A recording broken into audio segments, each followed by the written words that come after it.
One of the greatest players of all times, Robert James Fischer, had a favorite attacking plan that he used against different opponents across different openings, and he won nearly all of those games. So let's take a look at this plan and see how you can use it as well against different opponents. So in this game, Fischer's playing white against Purivzhov, who's playing black from the World Olympiad. Fischer here faces the Sicilian defense, and he's going for the open variation.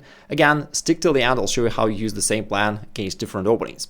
So knight to c3, and black goes for the dragon variation. And that's one of the main characteristic features that enables you to use this plan. It is when your opponent fianchettoes his bishop, which happens in the King's Indian defense, Grunfeld defense, Perk defense, and whatnot.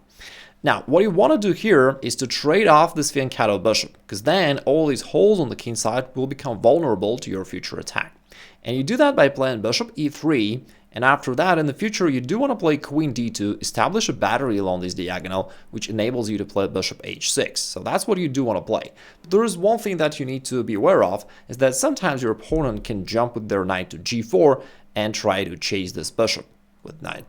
Attack it this way.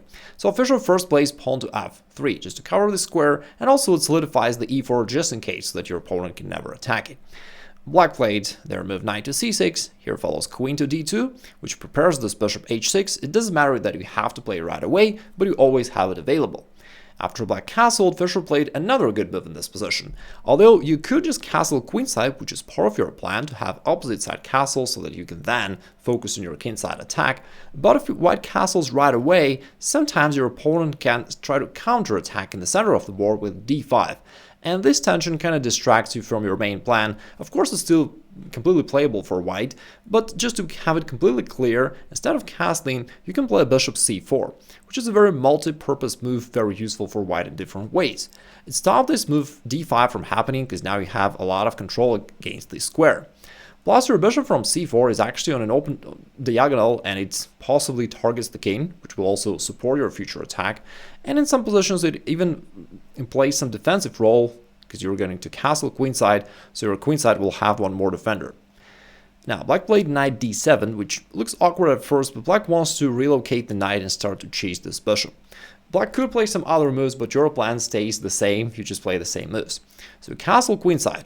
Alright, cool. Knight b6. Hits the bishop, so we gotta get it back. And now, basically your plan in a nutshell is very simple. You want to push your h-pawn forward so that you open the h-file and your rook can be involved into your attack across this h-file. Then you play bishop h6, trade off the only main defender of the king, and after that you checkmate black along the h-file. As Fischer himself described the plan, you go h4, h5, sack, sack, checkmate. Because very often you need to sack a few pieces in order to open up your opponent's king completely. So that's the plan in a nutshell. Sounds simplistic, but it does work, and it's not that easy for black to counter it anyhow. In the game, black tried knight a5, just going after this active bishop, plus he wants to jump with the other knight to c4, which is now defended by the other knight as well, so he attacks the queen, attacks the bishop, plus attacks this bishop, and so Fischer played a prophylactic move queen to d3 just to cover this square. Now, that was a slight deviation from our main setup, because in the main setup we want to play bishop h6 instead and trade off this bishop. So it's a slight deviation, but overall it didn't change the situation drastically. Overall, our plan remains to be the same. Black plays bishop d7, and now Fischer plays h4, so that's the start of our main plan. Black played rook to c8. There's also an interesting nuance here, that if black ever takes on b3, like classical chess tutorials teach us to take towards the center, meaning to capture with this pawn, for instance.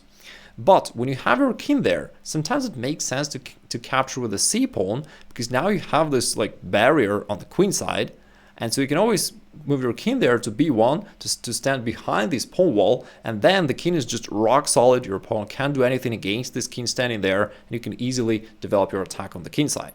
For that reason, black did not take on b3. In the game, he played rook to c8. White's plan is still the same, very simple. We just keep pushing forward with h5.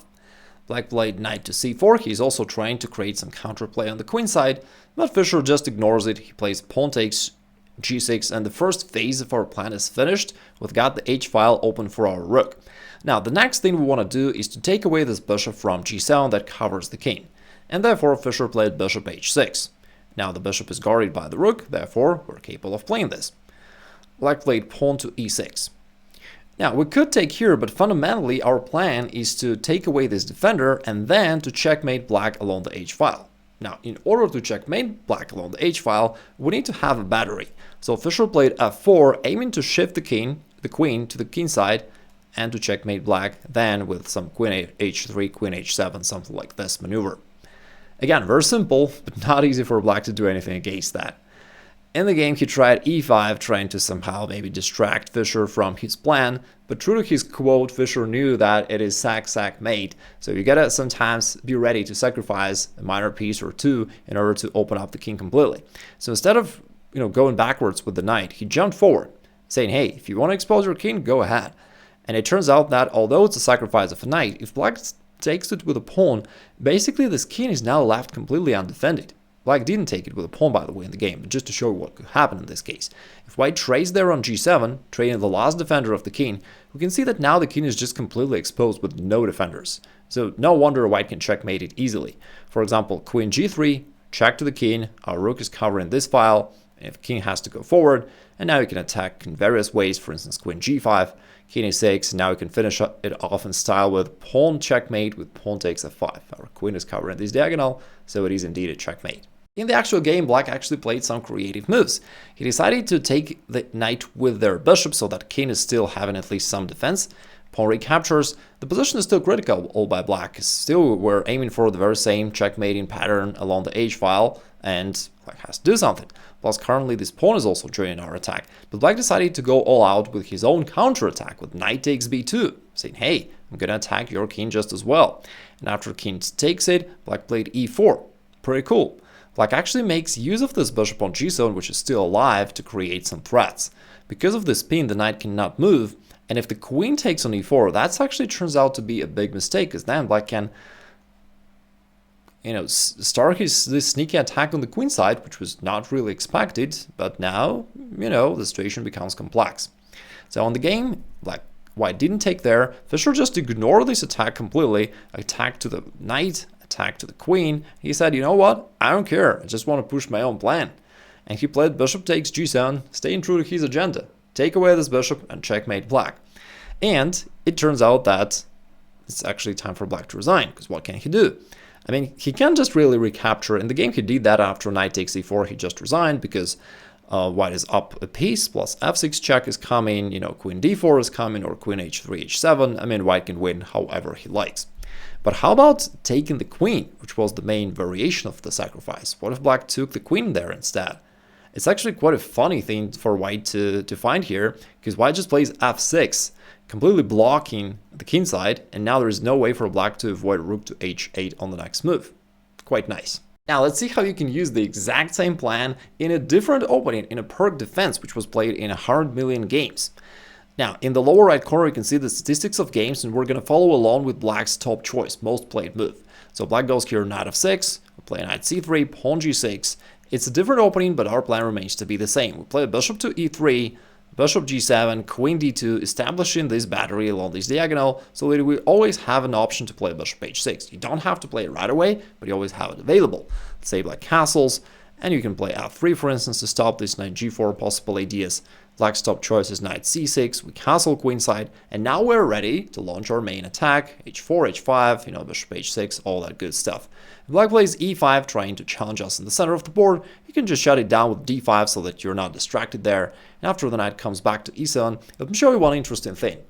It seems like black was playing all natural moves, and we were actually following along black's most popular moves, and looks like black is just totally fine, right? But let me turn on the edge and see what it says.